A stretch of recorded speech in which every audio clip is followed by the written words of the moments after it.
So good evening, and what I'd like to talk about tonight is mindfulness and work.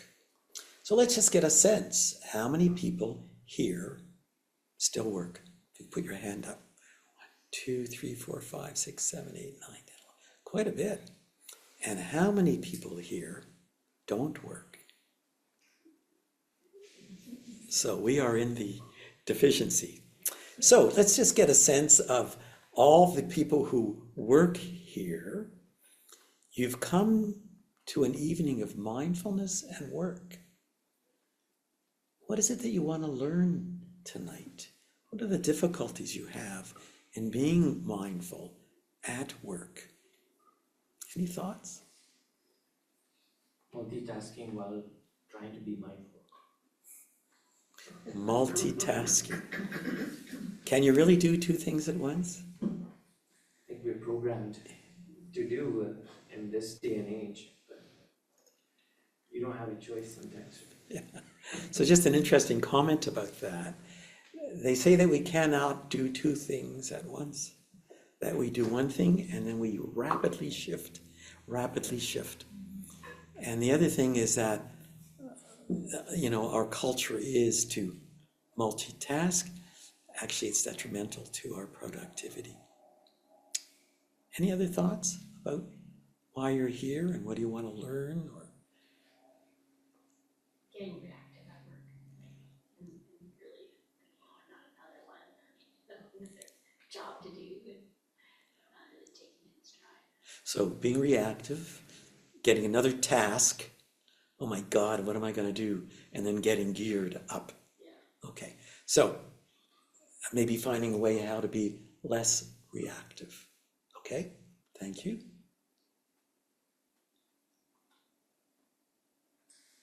Sure. Kind of related with the multitasking is being more present in whatever the one task you're doing. I mean, for me, my mind's on loop because I do this, I do this. It's like, can we focus on this one thing and stay present with that one thing? Right. Start to finish. So what was said was, how can I maintain awareness that is sustained with what I'm doing? Because like you, like I, like all of us, our minds are everywhere. Do you know, studies have said we have how many thoughts a day? 60,000. 60,000 thoughts. And when we meditate, all 60,000 seem to be there right at that moment. So how can we maintain more presence?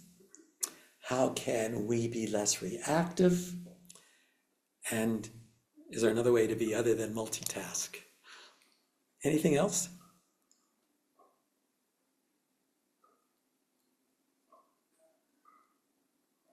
Well, being mindful for me means I can stay focused because I always have many things competing for my attention. Right. So again, it's that cultivating focused awareness and attention. Okay, so who here didn't work? You and I, right? I work at being retired. So let me ask you, with all your wisdom of all the years that you have worked, what advice would you give to everybody here who works in terms of mindfulness, in terms of life? What would you say to them?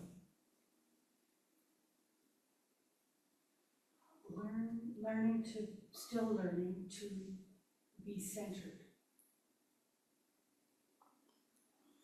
Okay, so learning how to be focused in your day-to-day life. Yes.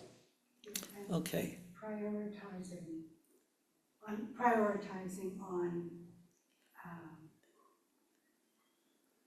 focusing. right.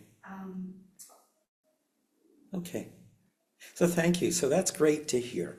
So I'm going to share with you my advice for you about work-related issues. And it's very simple. Retire. They say, it's that old comment, if I knew grandkids were so much fun, I wouldn't have done the parenting. If I knew retirement was so much fun, I wouldn't have worked. Doesn't work that way, right? So, is there some ways that we can cultivate mindfulness in our day-to-day life?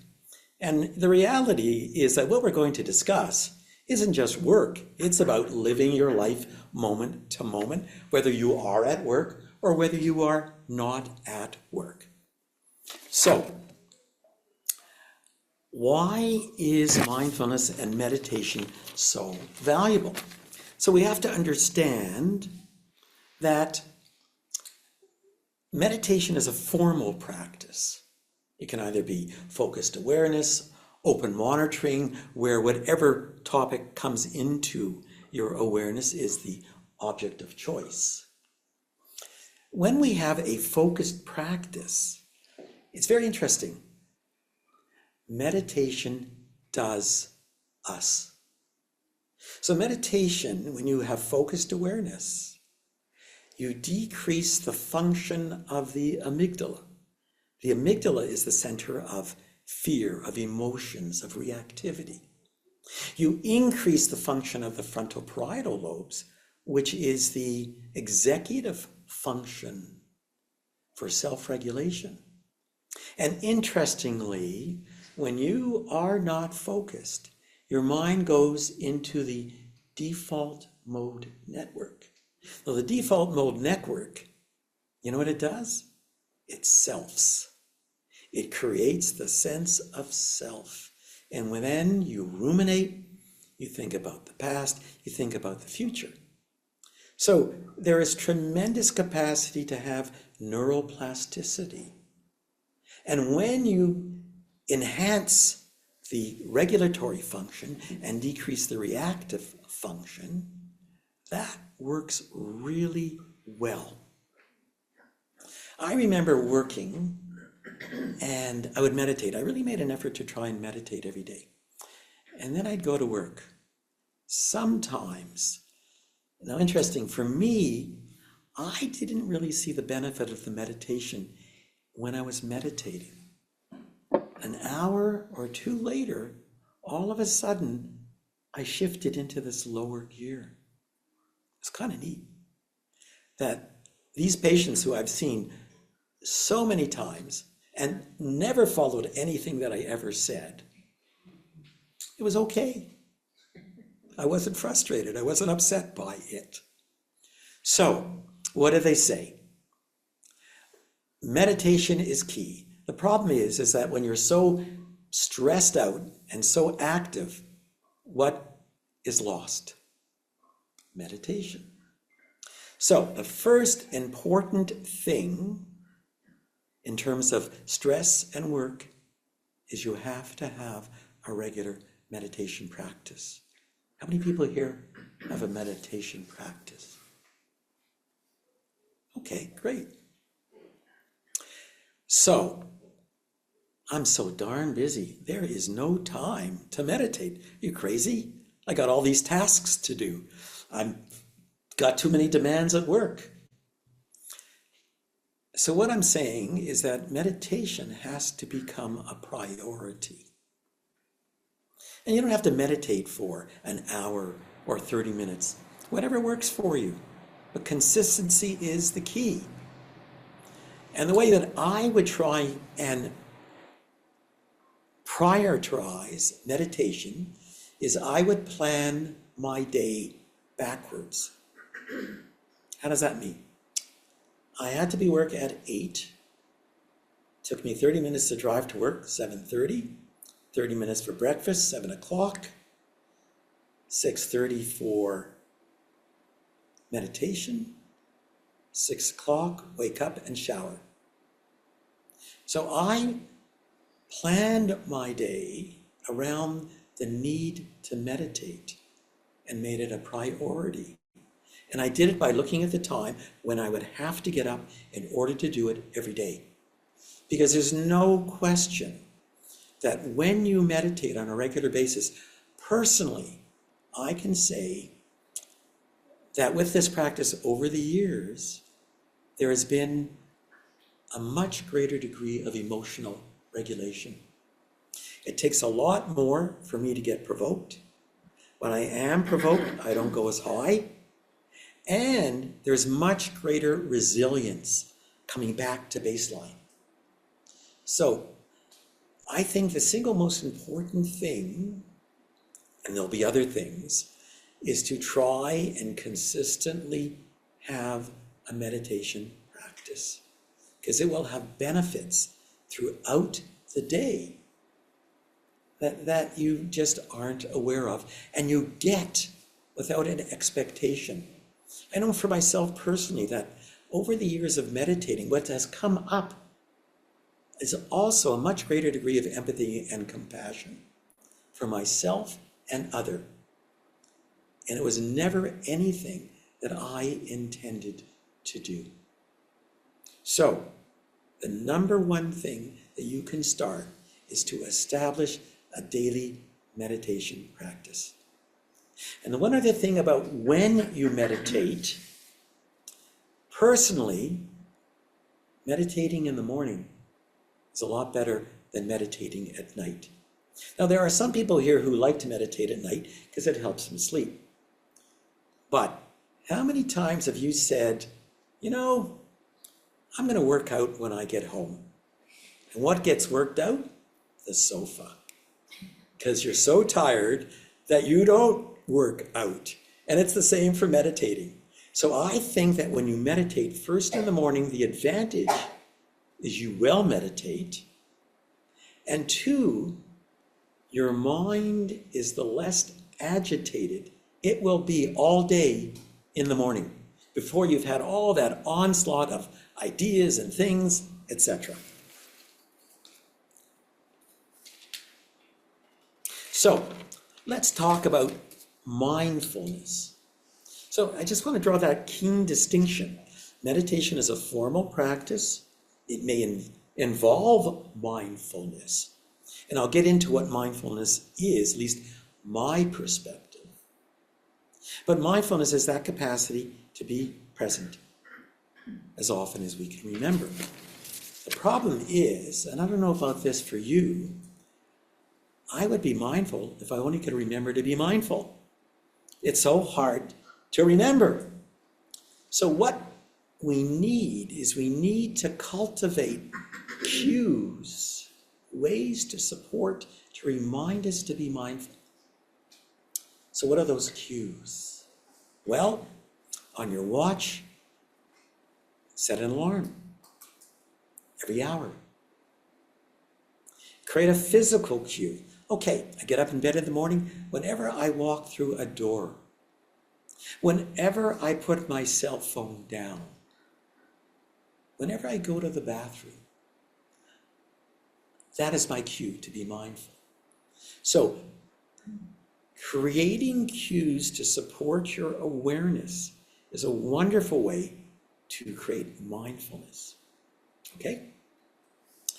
So, what are the ways, or when this cue goes off, what do you bring your awareness to? Well, you can choose whatever you want. You know, it's very fascinating. No one gave me the book when I was born that says, I don't have to be just my thinking mind. I can actually be the awareness that knows what my mind is thinking without owning it. Conventional awareness is a normal, natural, physiologic function. We're all aware. We don't have to do it, right? You drink your tea, you taste it. But the problem with conventional awareness is that as soon as you are aware of a sensation, what do you do with it? You interpret it, and it becomes my sensation. And that is a real problem.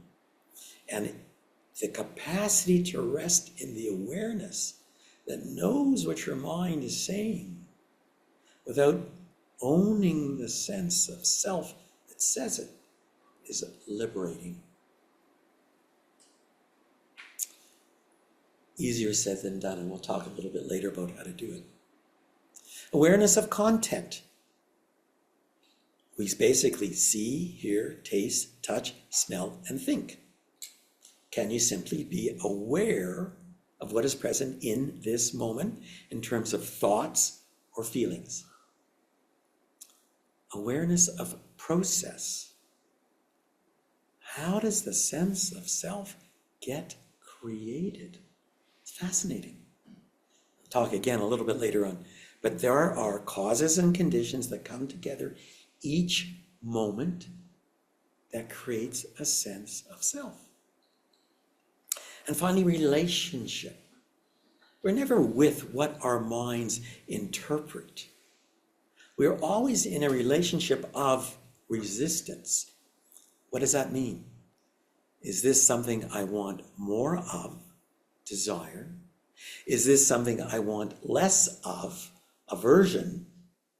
Or hopefully, equanimity, balanced perspective. Can I simply be with it? So, the cues can be used to bring awareness to multiple aspects. And you can choose which one you want to be aware of. But at least in that moment, there will be awareness. And maybe you set the alarm for every hour. Ah, yeah, this is what I'm feeling. Ah, this is what I'm feeling.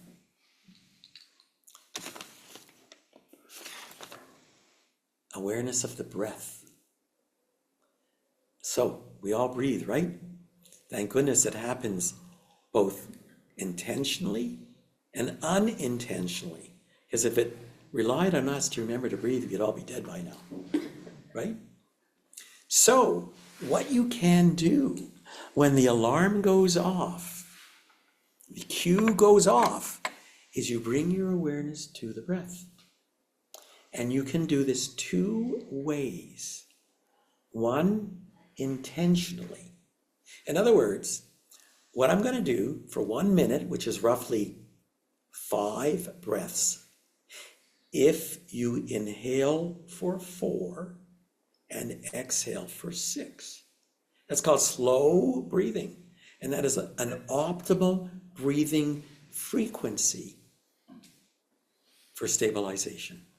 So one can bring, when the cue goes off, okay, I'm going to take 5 breaths, and I'm going to go 1, 2, 3, 4, and out. 1, 2, 3, 4, 5, 6. And these little micro breathing events, what they do is they help to stabilize you for a little bit. Maybe not the whole hour, but they're just down regulating you. And it's a wonderful way to stay regulated. The other way is to actually just do a mini meditation for 5 breaths. In other words, you're not consciously breathing, you are simply following the breath as you would in a meditation, in and out, in and out. So, use the cues to bring awareness to your to awareness, and use it to bring awareness to breath. What else can you bring awareness to? Body. Body is very, very valuable way to be present. Why? Our thinking minds are really, really hard on us. Self-criticism, self-judgment, selfing, rumination. You're either in the past or in the future with your thinking mind. You're present only 47% of the time. When you're with your physical sensations, there's only one place you can be: in the present moment. So, bringing awareness to the body is a wonderful way to experience the somatic sensations. So there are 2 ways to do this. One is to simply stop when the cue goes and just feel your body. Is there a place of intensity, contraction that you can feel. And if you can identify one, stay with it, sustain it until it ends. This is critical. Why? Because I'm critical of myself, fearful. Oh, I can feel it in my body. But if you don't stay with it, then fear is just this terrible feeling. But if you can sustain awareness of a physical sensation, what do you recognize? Everything changes and everything comes to an end. And it gives you a whole different perspective what fear is. It is not this solid, concrete feeling that you will have. So, critical, when you follow your physical sensation, sustain awareness until it comes to an end, and then notice what comes next. And what you will notice, interestingly, is another physical sensation, another version of self that is similar, but not the same as what existed before. So, that's the first thing about being aware of the body. The other way is to do a body scan. A body scan is a great way to develop focused awareness. So, what's a body scan? Well, very simply, you're just simply sitting, you bring your awareness to the soles of your feet on contact with the floor. What does it feel like? And then just rise up your body. I'm going to go to my lower legs. What do I feel? Upper legs. What do I feel? Buttocks, pelvis, abdomen, chest, hands, lower arms, upper arms, shoulders, face. So a body scan is a wonderful way to develop the capacity to cultivate awareness.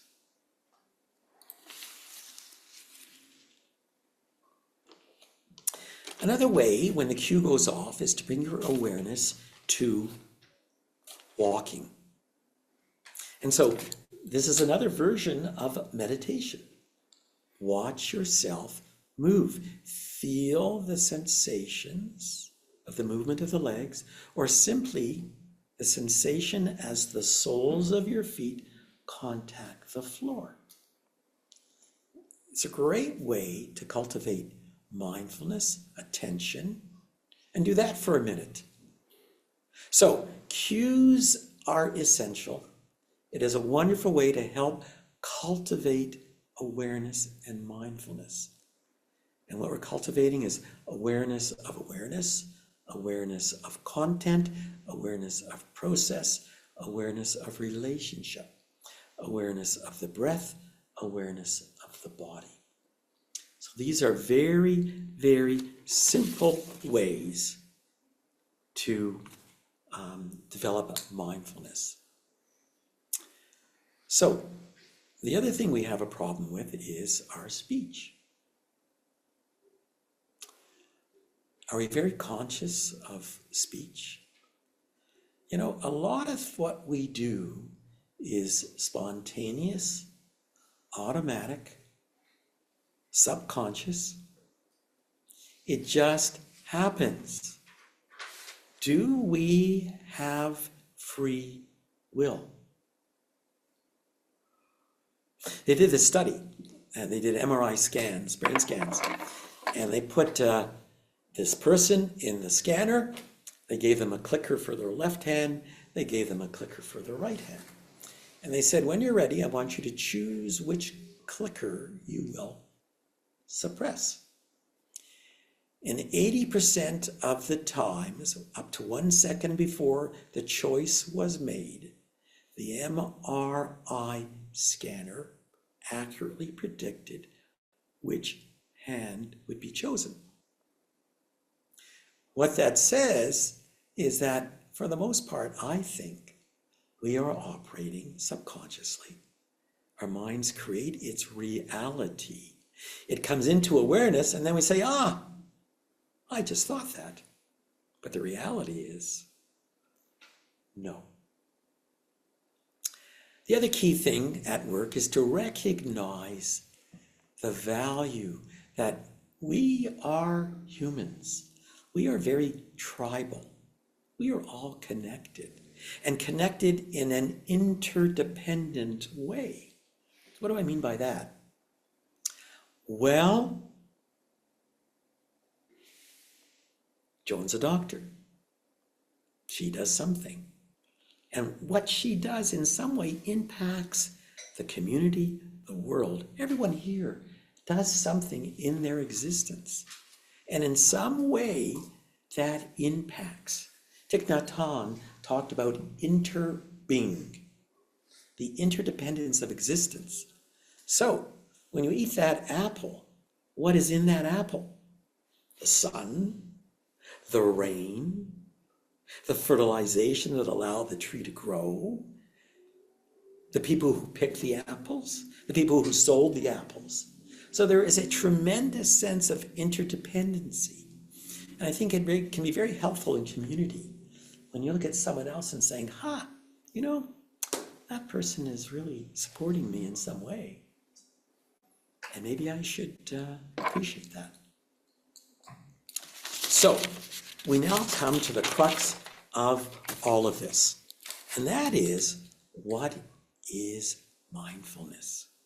So, can you help me? What do you think mindfulness is? Staying present in any action, thought, or emotion in real time. Excellent. Whose definition was that? I just created. That's a good one. Staying present in real time. Great. Anything else? Any other definitions that you know of? That's a good one. Something about non-judgmentally. Okay. Non-judgmental. So, the Pali word for mindfulness is sati, S-A-T-I. In 1895, in Myanmar, or Burma at that time, Rhys Davids, who was a Pali scholar, translated the Pali word sati to mindfulness. He meant memory, to remember. But the reality is, that's not what sati means. It's to keep in mind what's on your mind, to be aware in the present moment, so that you have the capacity to investigate what it is, and you have the capacity to act skillfully. In 1979, Jon Kabat-Zinn created something called MBSR, Mindfulness-Based Stress Reduction. It was a program to initially help people with physical and psychological pain, awareness of the present moment on purpose in a particular way, non-judgmentally. So very, very interesting. Historic mindfulness, the purpose of it was ethical action. This was critical. You could not be mindful in the absence of skillful and ethical action. Mindfulness is part of the Eightfold Path. And a big component of that is ethical behavior. Do we see that part of the definition in contemporary mindfulness? We don't. In fact, Jon Kabat-Zinn said, well, you know, I deliberately did not include ethical behavior because I think that's something that should be modeled by the mindfulness teachers. I don't know about that. I think there has to be some real sense of direction for us. Okay? So,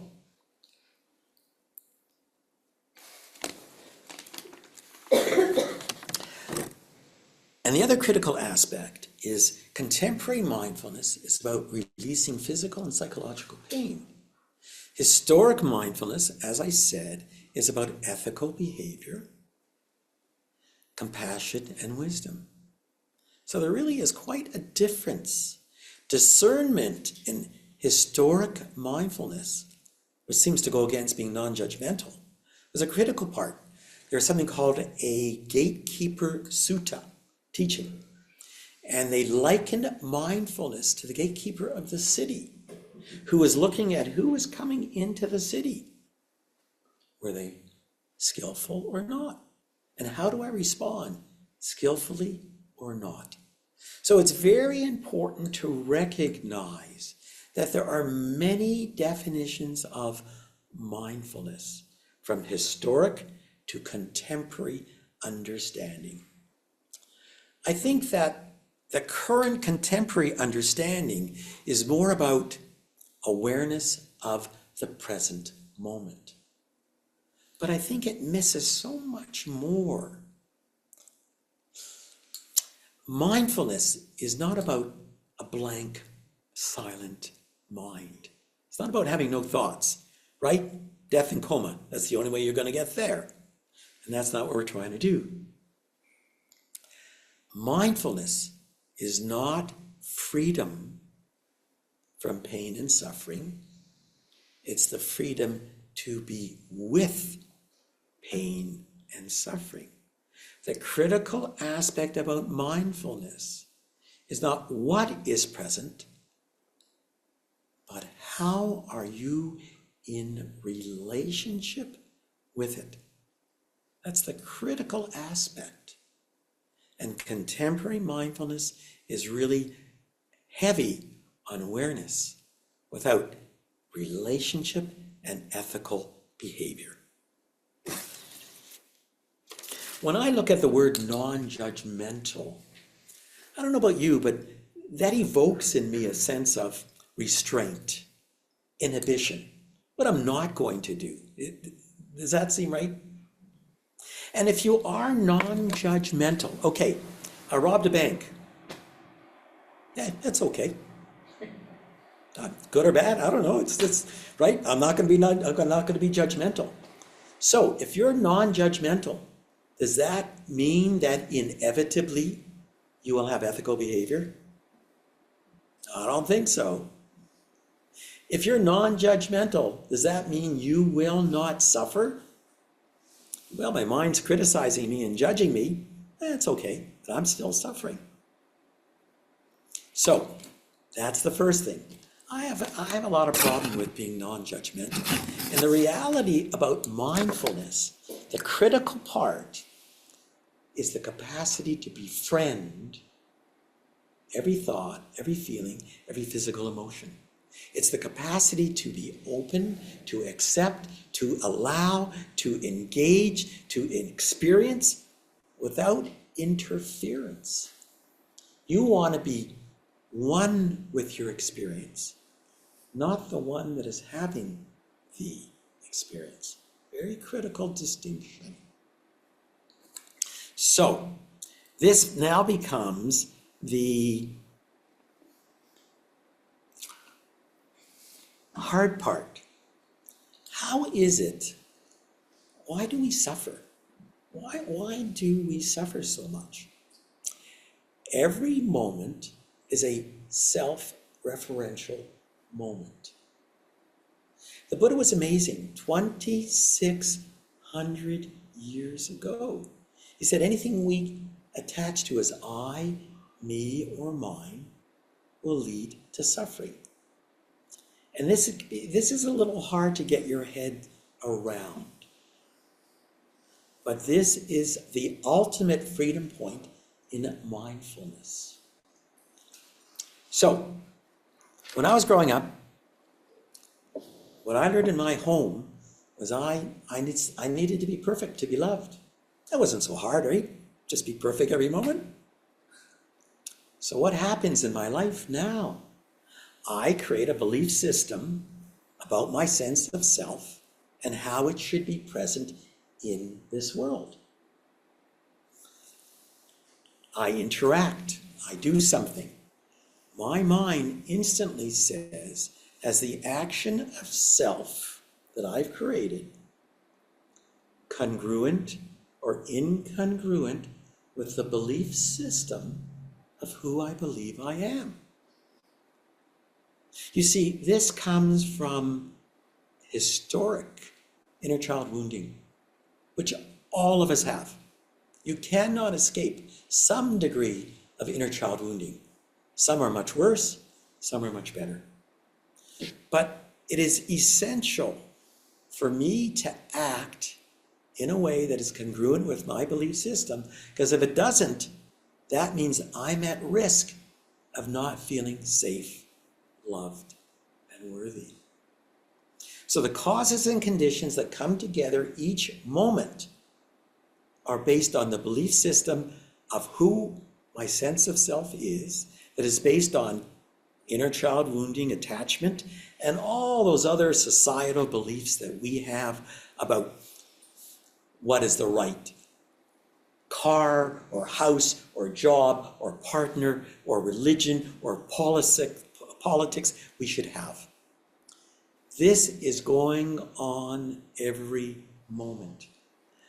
We experience a sensation, we interpret it, we see it through the lens of ourself, and then we put another label of self onto the new self that gets created in this moment. And why do we suffer? Because the sense of self is based on inadequacies, deficiencies. My inner child wasn't perfect. That's what I believed. And can anybody here, when you think about your past history as a child or what went on in your families, do you think any of us come out saying, I'm perfect, no problems? So this is the critical aspect. We create a sense of self moment to moment based on our wounding. We own it, we identify with it, and then we suffer. It's not that there is no sense of self. This is not what I'm saying.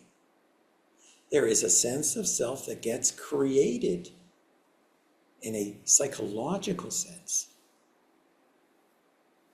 But that's not who I am. I can see the label. You know, Joan can have tea with milk. She likes that. I look at tea with milk and say, are you kidding? I don't want to drink that. Value is not inherent to the object. Value is superimposed on the object. We create value and meaning based on our belief system, moment to moment. So this is why we suffer, because we create a sense of self. We own it, we identify with it. So freedom is being able to observe how we do this and ultimately not identify with it. Whew. I don't know, you know, that's kind of difficult, but it is possible. So what can I suggest to you when your mind starts to talk to you? First thing, label the experience. In other words, anger is present. Knowing sadness, not I am sad. So you see, what you're doing is you are objectifying your experience. Because in order to be able to say what's going on, there has to be some stepping back, some perspective, and some identification of what it is. So the first thing you do when your mind starts to say, not another one of those things, not, knowing anger. Great way to objectify and step into awareness. Number 2, go to your body. Allow yourself to feel the physicality of what you're experiencing. As we said, being in your body is different than being in your mind. The critical part, though, is, okay, I'm feeling, for me, I get a lot of, if I get upset, it's a lot in my abdomen, my belly. Maybe it's because I was a GI talk all those years. The critical aspect, again, is go to the body, sustain awareness, observe the change until it extinguishes, which is a wonderful way to de-solidify that emotional state. Number 3, bring your breath. Simply a deep breath in and a deep breath out. Because you always want to breathe out longer than you breathe in, because that stimulates the parasympathetic arm of the autonomic nervous system. So, label the experience, go to your body and sustain awareness. Bring your breath. Number 4. And this is very interesting, because what this one does, it operates not in a somatic way, but in a thinking, cognitive way. It allows you to see how you create the sense of self. 4 components. Stimulus. So what was the actual sensation before we interpret it? So that's the key. What was the stimulus? Number 2, meaning making. The meaning making that we superimpose what we experience is based on the lens we see experience, our inner child wounding, our psychological deficiencies. And we need to look at meaning making from an adult perspective and from an inner child perspective. I give this talk tonight, get in my car to drive home, and I say, Phil, that was terrible. Did you say that? How could you have done that? Adult perspective, I don't think I gave a good talk. I won't be respected. They won't come back to the WTM. Inner child wounding, I'm not perfect. I'm not lovable. Very important. Next, look at the relationship. What am I doing with what I create? Desire, aversion, equanimity. Am I identified with the self? Find the action. What am I doing? What do I want to do? A really neat little thing you can ask yourself is, what needs to be done if it isn't about me? To pose the question in your mind such that you can imagine, you know what? What needs to be done if it isn't about me? I gave a talk. How am I a mind reader? Do I know what any of you are thinking about my talk? Absolutely not. And what happens if it's not about me? Gave the talk. That's all there is. Nothing more. There's no sense of Phil that's getting beaten up by himself.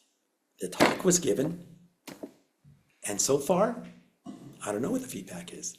So that's the reality. So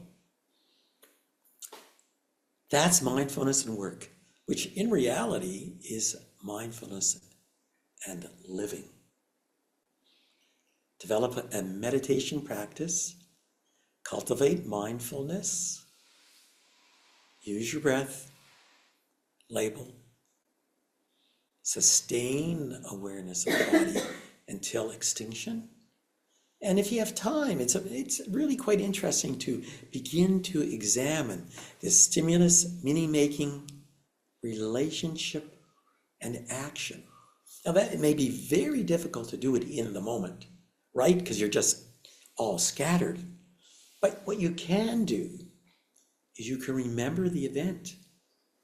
And then when things are calm and you have time and privacy, you can begin to relive these events of what your mind creates. And you can see, just my inner child wanting to be perfect. And out of that, this new sense of self gets created that has to judge me. So try it. It could be very interesting. So thank you for your patience and listening to me about mindfulness and work. And let's throw it open to questions. Will we record this part too? Mm-hmm. Are people free to go get a cup of tea if they want to? Mm-hmm.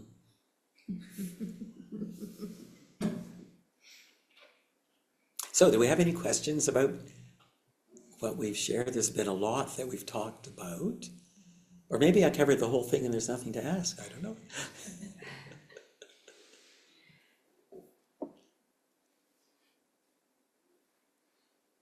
Yes. So in certain scenarios, at my work, I've been there for almost 22 years. A lot of the things that come to me are from people who've only been there for a few years, and they come to me asking me for assistance and for help. And the obligation there is to help them because you want to be that team player and you want to help them out, but then it causes a little bit more anxiety on my side because, well, I just spent about half an hour to an hour helping someone, and that's taken away time for me to complete, Yeah. the tasks that need to be completed. So,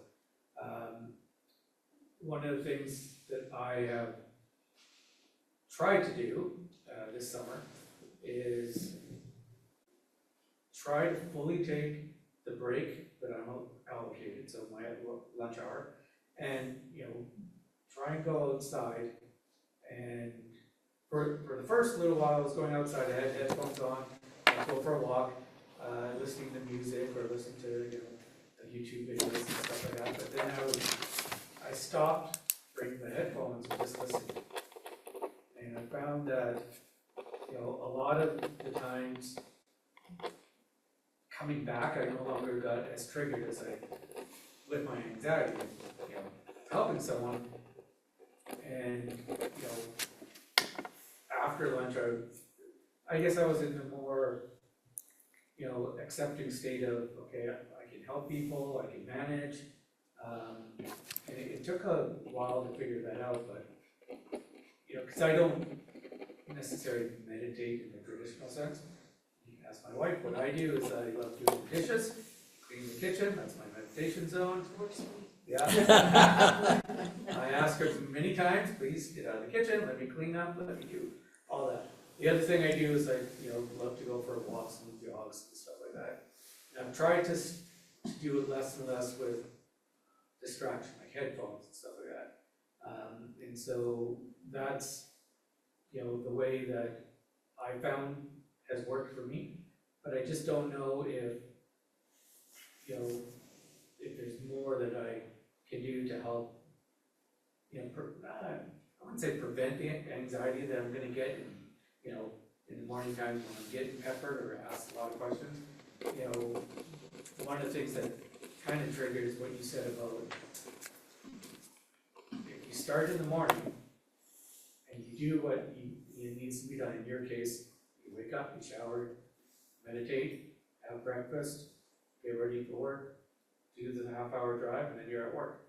I'm just trying to figure out what can I do to help prepare me earlier in the morning and stuff.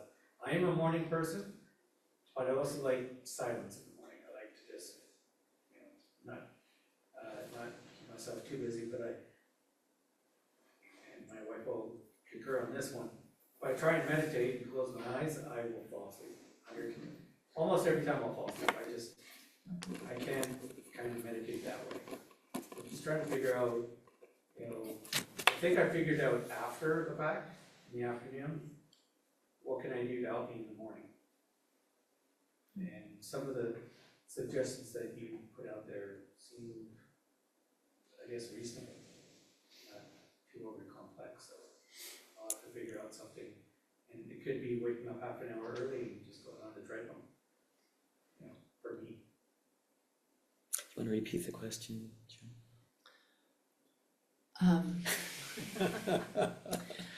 If I could distill, and you'll correct me if I don't quite get it, but the idea is, what beyond traditional meditation are some practical ways for you to address and center yourself so that you're prepared for the anxiety-inducing moments that you anticipate in your workday or that you've encountered? Yes. And I think that's a wonderful addition to this mindfulness and meditation, because mindfulness and meditation is not the only answer.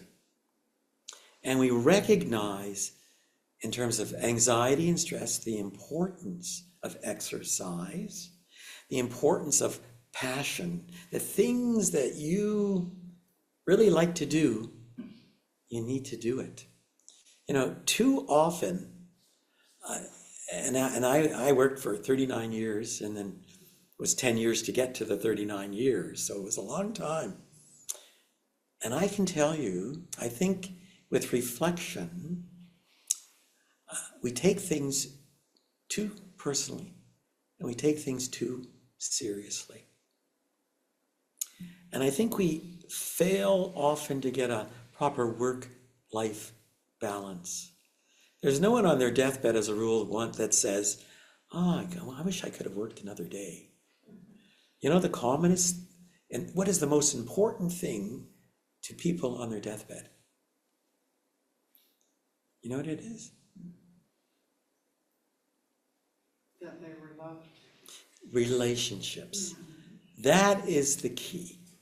And too often, we don't spend enough time with that component, and we suffer from it. So I think that was a great opening another area up of the things that we can do to help support our anxiety. Can I add something to that? Sure. I think sometimes it's how we think about things to ourselves. I get asked a lot of things at work, and I feel honored and privileged that I create an atmosphere that people feel I'm approachable, and it makes me feel very good that I'm able to share that with them. And I find it very motivating for work and stuff, and down the road if I need help. They're very accepting of helping me because I have helped them. It's sort of a nice Yes. relationship that we've created. Yeah. And it feels good. Thank you.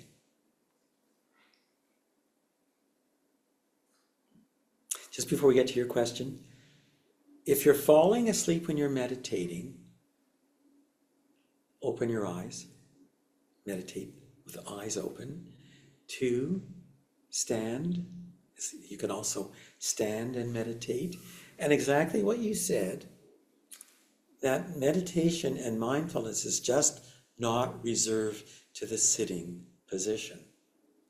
That every action we do, whether it's cutting food or washing the dishes, is the opportunity to practice mindfulness. I was just gonna say to his point about setting boundaries is an important component. You know, when you tend to overgive, because we live in this day and age where we're always overgiving. But when do we actually be mindful and say, okay, well, you know, I gotta set my boundaries to give to myself first, and then whatever overflows from my cup is what I give to others. It may seem a little difficult to do, but I think that requires some kind of practice. Right. But my question is, in your experience, is there any connection between practicing gratitude and mindfulness? And do you in your personal journey, is that something you incorporate as part of your routine to be more mindful? Absolutely. So the question is about gratitude and mindfulness. It's a very interesting component to this, because when we think of gratitude, what do we think of gratitude for? What type of experiences? I think to me gratitude is just being thankful for, like, recognizing those small moments to be thankful for. Right. That others might not really, that we take for granted. Yes. And we may not realize that. When we slow down and, you know, just Right. being in Calgary, enjoying sunshine in winter while the East Coast does not get anything. So the point I was trying to make here, first of all, gratitude is a very important part of our practice because it helps to cultivate appreciation.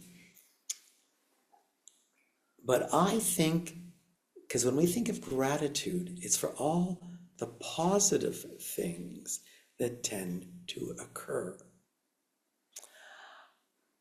I like to think of appreciation for not only the good, but also what we interpret as the bad. I call it negitude. So why should I appreciate what is bad in my life?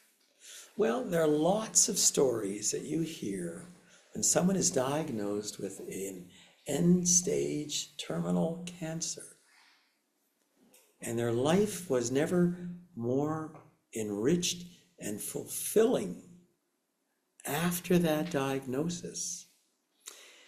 And perhaps what we need, and this is certainly part of the Buddhist practice, is to wake up every morning and say, I may die today. When I meditated until a couple of years ago when someone repossessed their skeleton, I had a skeleton in my meditating room. And so I would sit down to meditate, I would look up at the skeleton, and I would reflect. I have no guarantee that I will be alive at the end of this day. And I need to appreciate everything. So I think it's a great question, because gratitude is a very important thing. And the value of gratitude is it can help support your awareness practice. You see, people talk about gratitude practice. Write 3 things when you go to bed at night. Have you heard of that? I think gratitude practice is an awareness practice. In other words, why wait to the end of the day for 3 things? Gratitude. Wow, I got to come together tonight and share with you. I got to eat dinner tonight. I got to drive my car. So I think gratitude is in the moment. And anything that we are aware of, we should be grateful for. Number 1. Number 2, as I said, sometimes negative events can enhance our appreciation for things that seem terrible. And number 3, what do you think we learn more from? Gratitude or negitude? Their pardon? Negative. Absolutely. When I'm happy and, this was done and this is great, yeah. But my mind says to me, Phil, what did you do? How could you have done that? That's terrible. You know how wonderful that is when my mind criticizes me and judges me? And you know why that's so valuable? Because it's getting to the core. It's reminding me, this is my inner child wounding coming to speak to me in this moment. And when I have the capacity to hold my wounded child, to accept it, to love it, to give it presence,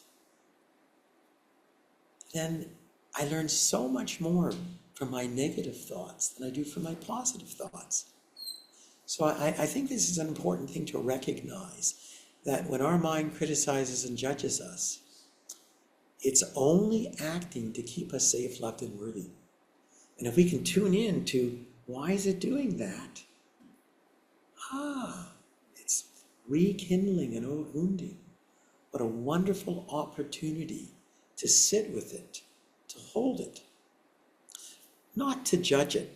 Because when you don't judge something, if the natural tendency is to judge something, you are going to interfere with the natural expression of what is going on.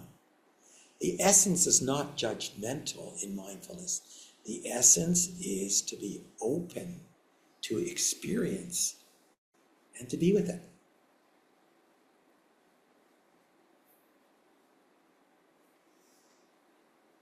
Any other questions we might have?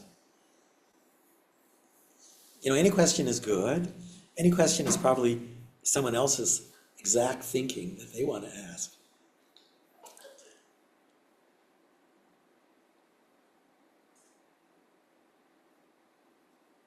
Joan, do you want to offer anything from your perspective about this topic?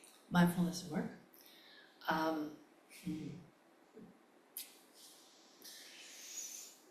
Mindfulness helps you curate or develop emotional intelligence. I think if you practice it and you do pay attention and you cultivate your own awareness of what's going on inside you, I think that's very important.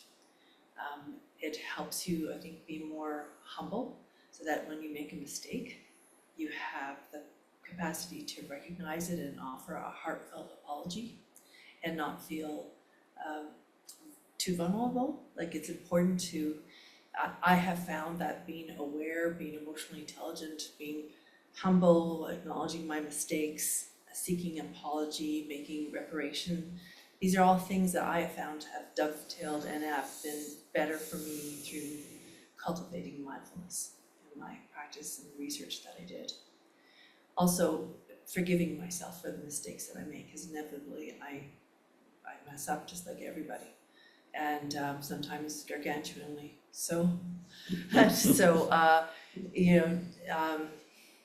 Yeah, in our line of work as doctors, you can make some significant mistakes, and so having the capacity to frame that as a learning exercise, that I think is how I apply Yeah, my mindfulness practices. I learn and I know I'm gonna do it again. I'm gonna have to be a beginner again. I'm gonna have to let go of that judgment of myself. I'm going Right. to have to give it time to heal. I can't push it. Sometimes, like, some of those attitudes of mindfulness I have found helpful.